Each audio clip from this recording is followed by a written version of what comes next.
நம்ம என்ன பண்ணணும்னா கரெக்ட் ப்ராப்பர் ப்ரஷிங் டெக்னிக்னா லாஸ்ட் பல் கடவா பல்லிலிருந்து மூணு பல்லாக தான் ப்ரஷ் பண்ணணும். இதுக்கு நீங்கள் கொஞ்சம் நேரம் ஒதுக்கி பண்ணிங்கன்னா good maintenance of oral hygiene உங்களுக்கு வரும்.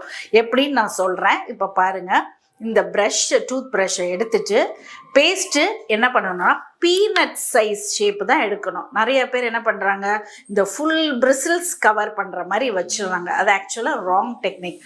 பீனட் சைஸ் ஷேப் வச்சுட்டு ஜஸ்ட் டேப் பண்ணிவிட்டு வாட்டரில் ரின்ஸ் பண்ணிவிட்டு இந்த கடைசி பல்லிலேருந்து 45 டிகிரிஸில் வச்சுருக்கணும். அப்போ தான் அந்த கம்ஸில் நம்ம சேர்ற அந்த சாப்பாட்டு ஃபுட் பார்ட்டிகல்ஸ் சிக்காமல் இருக்கிறதுக்கு இப்படி 45 டிகிரிஸில் இந்த கம்ஸ்லேருந்து மேலேருந்து இப்படி கீழே எடுக்கணும்.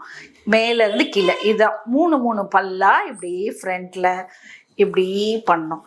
நெக்ஸ்ட்டு என்ன பண்ணோம், உள் சைடு உள்ள கம்ஸ்லேருந்து இப்படி மூணு டீத்தாக பண்ணணும். அப்போ தான் நம்ம எல்லா சர்ஃபேஸ்னால் எல்லா சைடும் கவர் பண்ண முடியும். அதே மாதிரி இந்த சைடு, இந்த லெஃப்ட் சைடு, ரைட் சைடு எல்லாம் இப்படி நல்லா ரின்ஸ் பண்ணிட்டு கடிக்கிற பகுதியில் தான் மெயினாக நம்ம சாப்பிட்ற சாப்பாடு அக்யூமுலேட் ஆகும், சேரும்.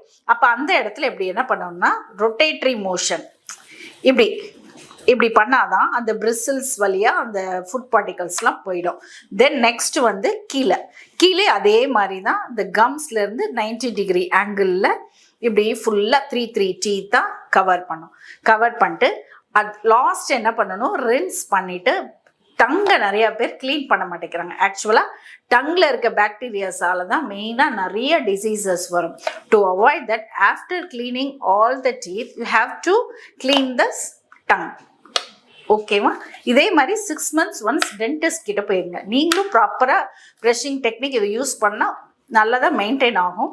பட் இருந்தாலும் 6 months ஒன்ஸ் டென்டிஸ்ட் கிட்ட விசிட் பண்ணிங்கன்னா இன்னும் பெட்டராக ஹைஜீனை மெயின்டைன் பண்ணுவோம். ஃபைனலாக ப்ரஷிங் முடித்த பிறகு நம்ம ப்ரஷிங் டெக்னிக் கம்ப்ளீட் பண்ணுறதுக்கு மெயினாக என்ன பண்ணணும்னா டங்கில் இருக்க பாக்டீரியாஸ் க்ளீன் பண்ணணும். நிறைய பேர் டங் க்ளீன் பண்ணுறதே கிடையாது. டங்கில் நம்ம க்ளீன் பண்ணாமல் விட்டோம்னா நிறைய பாக்டீரியாஸ் இருந்து அதனால நிறையா டென்டல் இஷ்யூஸ் வர வாய்ப்பு இருக்குது. அதனால் லாஸ்ட்டாக டங்கில் நல்லா ஸ்லோவாக போஸ்டீரியர் பார்டர்னா பேக்லேருந்து அப்படியே ரொம்ப ப்ரெஷர் கொடுத்தும் க்ளீன் பண்ணக்கூடாது. ஏன்னா அதில் டேஸ்ட் பட்ஸ் இருக்குது.